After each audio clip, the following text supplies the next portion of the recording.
All right, we'll call the meeting to order. This is November 17th, 2025, and it is the City Commission meeting. Could we have the roll call, please? Smith. Here. Clute. Here. Bragg. Here. Harvey. Here. Mayor Robish. Present. Please join me for the Pledge of Allegiance.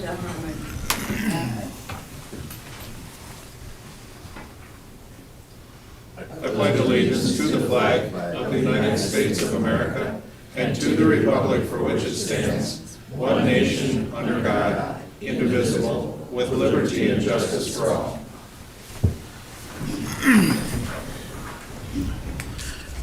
Thank you. Move on to the agenda approval. I have one addition tonight under departmental items, the update on the solid waste holiday hours. Is there anything else that anyone has that I missed? Move to approve the agenda with the addition. Second. Roll call vote, please. Smith. Aye. Clute. Aye. Bragg. Aye. Harvey. Aye. Mayor Robish. Aye.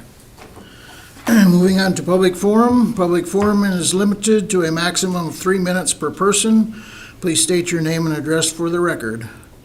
And I would have recognition tonight on open forum. And I want to open this by saying it's exciting for my generation to see the young people in our town come back or stay in town and run our businesses and work for our businesses and keep our city going. But long before that happened, our city was founded and built on hardworking people.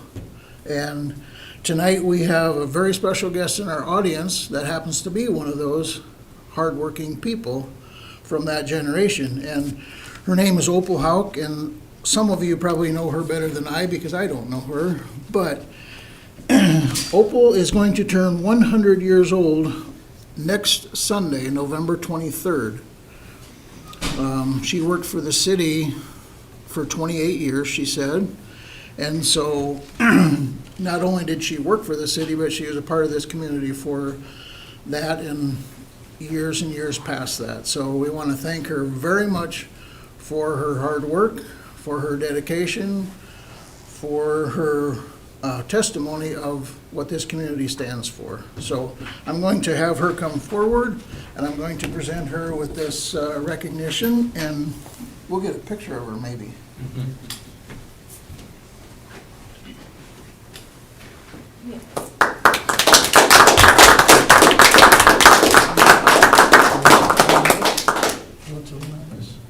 Okay, all right. So, Opal, again, thank you very much for everything that you've done for all of us in our community, okay? Without people like you, it doesn't happen, and it doesn't keep going. So we promise to do what we can to make it go the way you got it going, okay? I have one more thing. I don't know if you have a secret admirer or what. It's none of my business, but this came to City Hall today, so maybe this person still thinks you work here? Thank you. These are for you, and they were delivered here, so I'll let your nephew carry them. This is such an honor, such a great honor. Thank you. You're very welcome. Thank you. All right, get you both look, Okay. smile. All right. 1, 2, 3. Great. All right. Opal, I have a question. Which department did you work? Thank you. She was in the finance department. Finance department, okay. Yep. Thank you. Thank you. I'm gonna give these to you guys. These are gorgeous. Thank you so much. Oh, you're welcome so much.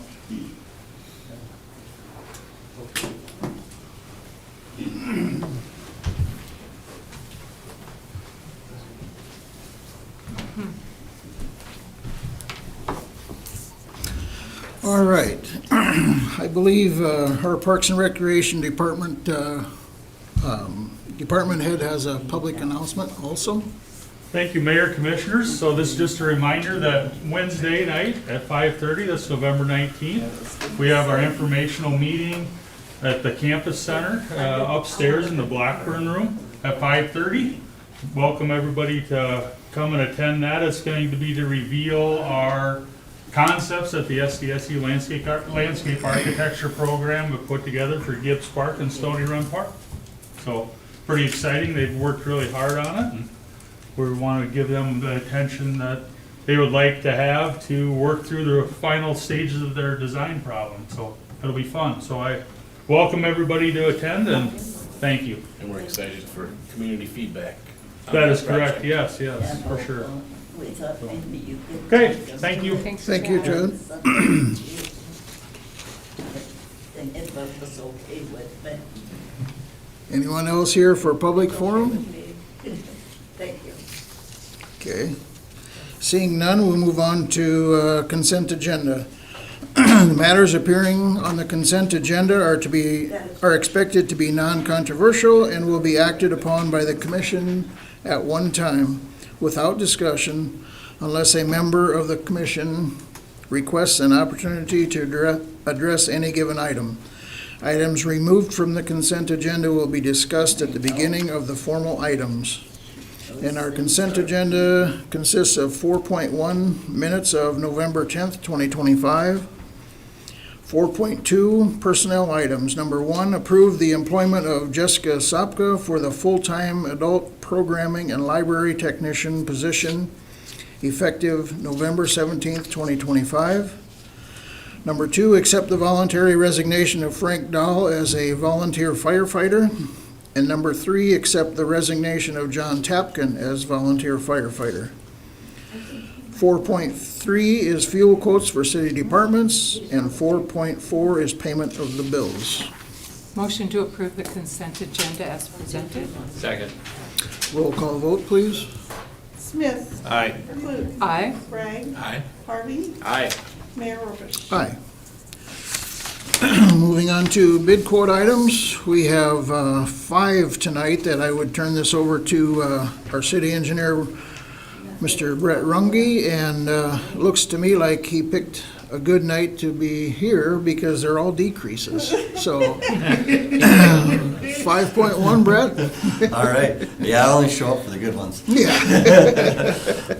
5.1, consider construction change order number 2 from HK Solutions Group for project 2024-08 sewer main lining for a decrease of $18,105.98 and authorize the mayor to sign. So this is our sewer lining project that is occurring. This is a 2-year project that was bid out, and it's a deduct for the $18,105.98. It's a point repair that occurred over on Kansas Ave, and their subcontractor wasn't able to get to that point repair, so we worked out an agreement with another contractor that was working in that area. Manning Construction, they were installing the water main in that area, so it was efficient for them to do that point repair in that area. So we had to pay them a change order on that job, right, and then decrease that, or basically deduct that change order from this job for that payment. So it looks better than what it actually is. We're not saving money on this one. It was just from one job to the next of contractors and contractual. So Sure. we recommend approval of the change order. Okay. Moved. Second. Any other questions? I think it's super convenient that the replacement contractor could do it for the exact same amount. Second good point. Roll call vote, please. Smith. Aye. Clute. Aye. Bragg. Aye. Harvey. Aye. Mayor Robish. Aye. 5.2, Brett? Okay. Consider construction change order number 1 from BX Civil and Construction for payment number 2024-03, for project number 2024-03 3rd Street Bridge for a decrease of $1,125 and authorize the mayor to sign. So this is the 3rd Street Bridge project that's been carrying on for about 3-4 years now. We weren't able to do it for various reasons. The construction of that project is actually finished, complete. You'll see that the epoxy overlay has been completed on that deck of that bridge. This is just a balancing quantity change order. We didn't use all the quantities that were in the bid, so we've got to balance them out, so it's a decrease. And there's actually It's one project for the city, but the state, who's providing funding for this project, they see it as two different PCN numbers. They see it as two different projects in that level, and that's why you'll see the next items are additional to this project. But we recommend approval and authorizing the mayor to sign. Motion to approve. Second. Roll call vote, please. Smith. Aye. Clute. Aye. Bragg. Aye. Harvey. Aye. Mayor Robish. Aye. And 5.3, So then this is that second part of that project. It's the same bid, same project for the city for the 3rd Street Bridge, but it's the separate PCN number to the state, so we have to handle it as two different items. This is also 5.3, I'll just read it. Consider construction change order number 2 from BX Civil and Construction for project number 2024-03 3rd Street Bridge for a decrease of $15,215 and authorize the mayor to sign.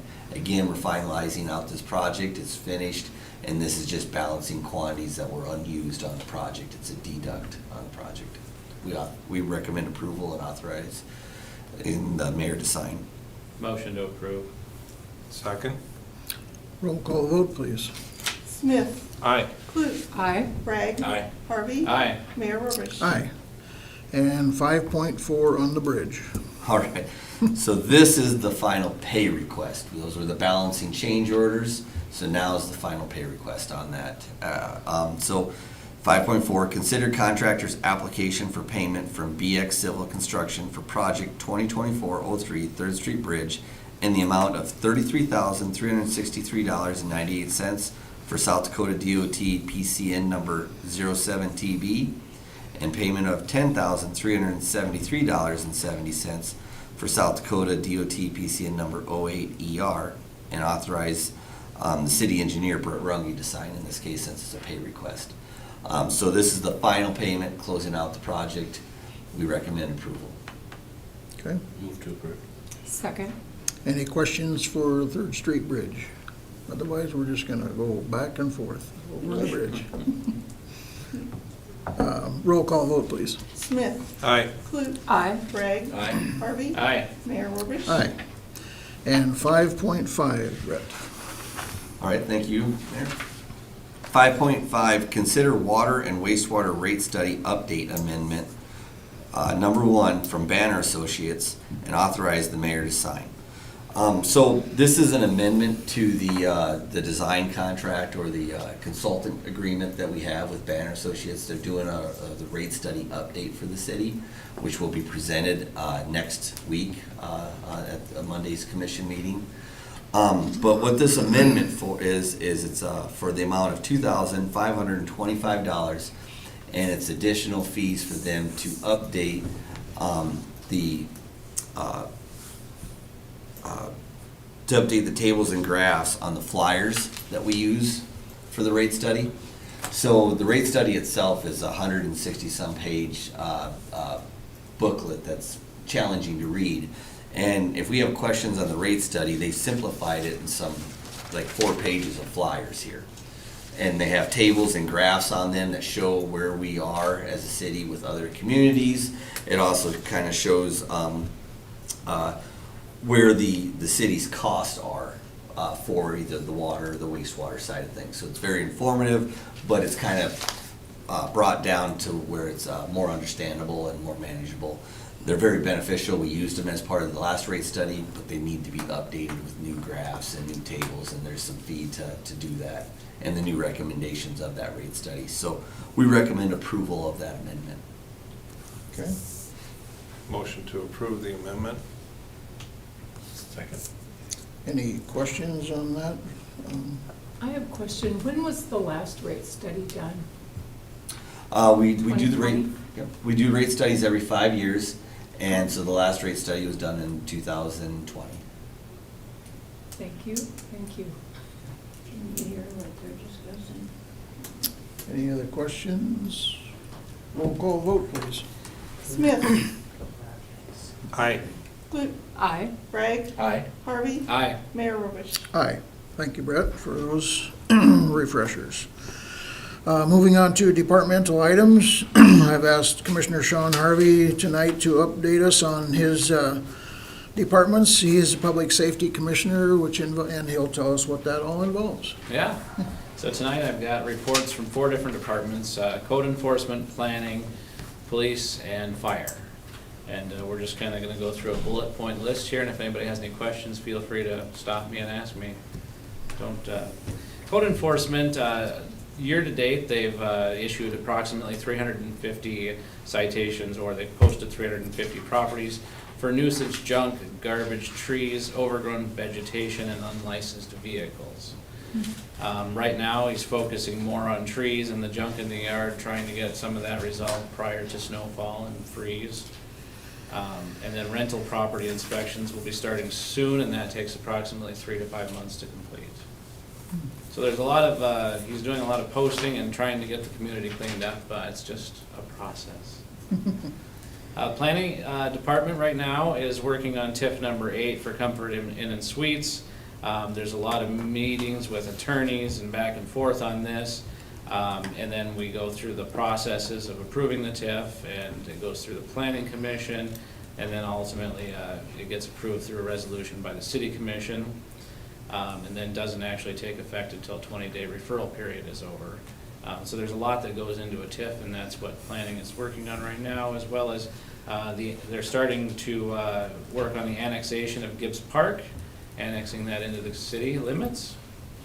Other items that they are working on right now, they're dealing with some right-of-way issues adjacent to the property that Elwine sits on, actually. They're trying to clean up some right-of-way issues, some street vacation. It sounds like there's approximately 166 feet of right-of-way, but the problem is there are some utilities in that area that's vacated. So they're working through attorneys to get those resolved as well. Year-to-date on building permits, we're a little bit behind on the permits compared to 2024, with a total of 342 year-to-date. However, the fee income is roughly 40% higher than last year at $80,642. This is due to new valuations being up to $8.5 million compared to last year's $6.6 million. And the remodel valuation is also up by nearly $3 million this year as well. So a lot of things happening in town. They're also kind of helping with the railroad project out there. They're building a new roundhouse, and the track work that they're going to be doing around the roundhouse is pushing right up against city property. So there may be some trading of land between the railroad and the city on that hillside over there. I know we don't have that in front of us yet, but that's what's in the works. Can we put a park there? Yeah, put a park there, yeah. Yeah. Railroad Park. Here you go, Chad. We won't have to lease anymore. They already have a park building that's. Yeah, that's right, yeah. Yeah. Now, those are just some of the big things they've been working on. Otherwise, it's typical items such as home occupation permits, prepping variances, property and site inspections, just a lot going on there.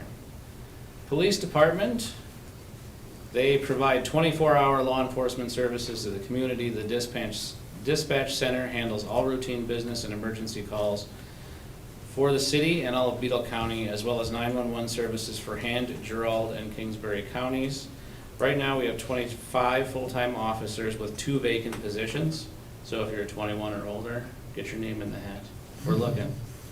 9 full-time telecommunicators with 1 vacant position and 1 administrative assistant. Some statistics year-to-date. Calls for service are 19,012, which is a 10.5% increase over 2024.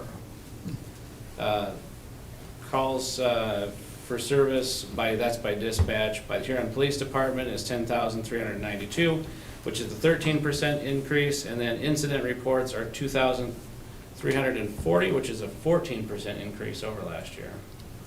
So Derek and his crew is keeping very busy. Some community programs that they are involved in is DARE, National Child Safety Council, and the DEA Prescription Drug Take Back. And community events are the National Night Out, Battle of the Badges, Shop with a Cop, Huron Safety City, and the Huron Police Department Easter Egg Hunt. Fire department also has a lot going on. They had 2 voluntary resignations by volunteers, and 1 was resigned due to lack of participation. They have 3 new volunteers on the board and 7 volunteers scheduled to begin their firefighting 1 and 2 certifications beginning in December. So that's pretty good numbers there. They've been working on dispatching procedures and response planning to improve the overall response times to scenes. They are working with new software, allowing them to meet mandatory reporting compliance. Planning and training has begun for 3 key areas that need attention: water rescue, rope rescue, and hazmat. Those are items that we weren't heavily trained in prior that we think we should be trained in. They are increasing the quality of training by paid staff on duty, and they're hosting multiple training opportunities at the Huron Fire Department, allowing departments to attend more scheduled trainings. I think they just did a bunch of training this last weekend, and if you like their Facebook page, you can see what they were doing. Huron Fire Department certified state instructors will be assisting and teaching the upcoming Beetle County Firefighter certification classes, as well as hosting those classes. Numerous state classes are scheduled over the winter months, allowing opportunities for professional growth within the department. They are working on repairs to vehicles. Firefighter Tyler Waldner obtained his EVT-1 emergency vehicle technician certification, so he can help work on some of those vehicles as well. Our ladder truck is still unfortunately out of service. We did get it back, but we still have issues. So that's something for future discussion. And then they're working with the South Dakota Firefighters Association to host a spring fire conference in Huron. John is really wanting to bring the education and the classes to our community rather than go elsewhere. And they are, in Huron Fire Department had one big fire that they responded to over the summer. It was a hog barn fire. It was noted action taken by the members of the fire department were directly responsible from preventing the spread of the fire onto connecting barns. So that's very good to hear. So those are my 4 departments and what they're kind of up to at this time. A lot going on, but everybody's always pushing for the best.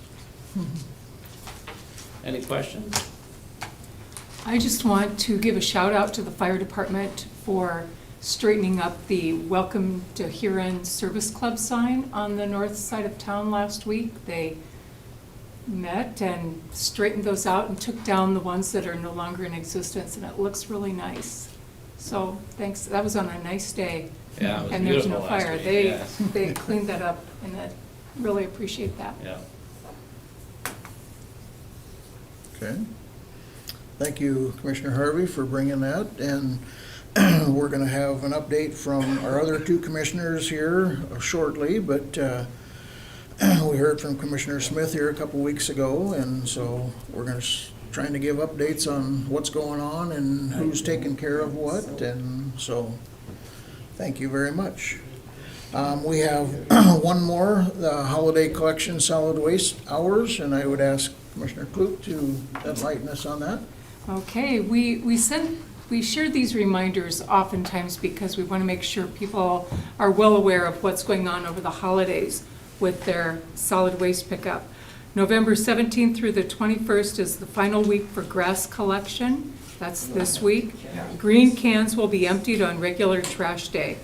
Free access yard waste site on 4th Street Southeast remains open for public use.